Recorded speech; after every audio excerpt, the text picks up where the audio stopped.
Now let's talk about the area of sector and the arc length. Let's start by the area of sector. This is a sector area. It is part of the area of the circle. And since it's part of the area of the circle, the area of the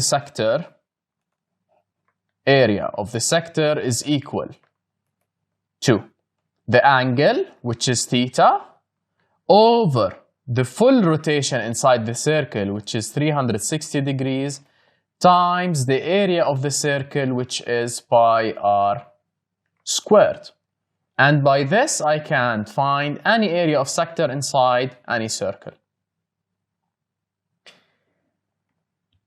The second case, I want to find the arc length. This is the arc length. The arc length is part of the circumference of the circle. So, to find the arc length, simply L equal theta, also over 360 degrees, times, since it's part of the circumference of the circle, I have to multiply it by the circumference of the circle to be times 2 pi r. And by this, I can find out the arc length inside any circle. Let's have an example now. For the following diagram, find the arc length and the area of sector if the value of r is 4 centimeters and theta is 40 degrees. Let's find out first the arc length. L equals theta over 360 times the circumference of the circle, which is 2 pi r.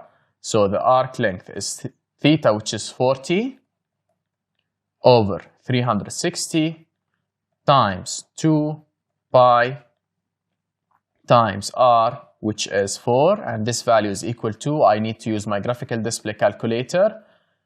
I go to menu and to run matrix,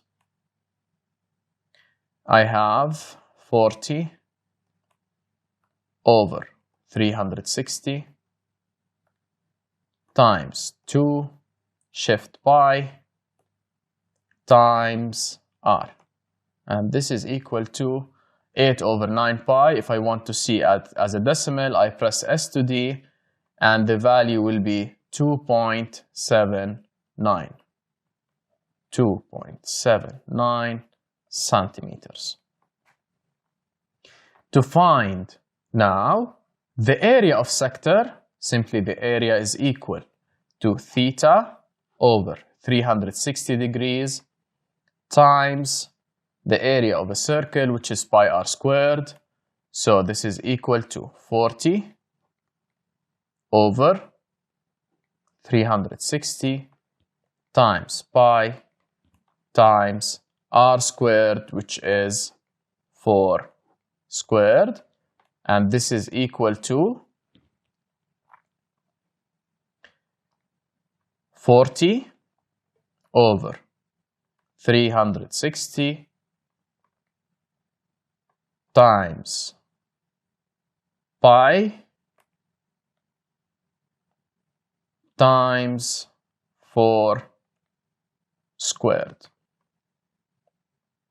and this would be equal to 16 over 9 pi. I press S to D, I'll have it as 5.59 centimeters squared. It's 5.59 centimeters squared. And by this, I found the arc length and the area of sector inside a triangle.